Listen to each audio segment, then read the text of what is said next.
ভাঙ্গা রেল ওরে সবুজ কি লাইটে রে এ আজকে আবহাওয়াটা ভালো কিন্তু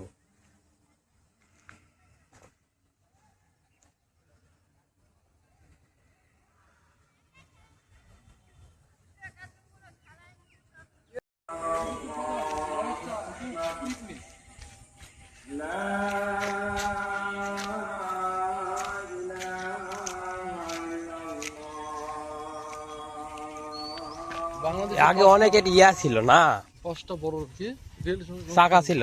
সব নিয়ে চলে গেছে পরবর্তী পরিষদ নিয়ে গেছে।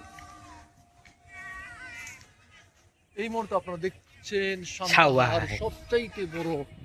রেল জংশন উপমহাদেশের মনে বলা যায় শুধু জানতারেন না বগুড়া বিদ্যালয় না পুরো বাংলাদেশে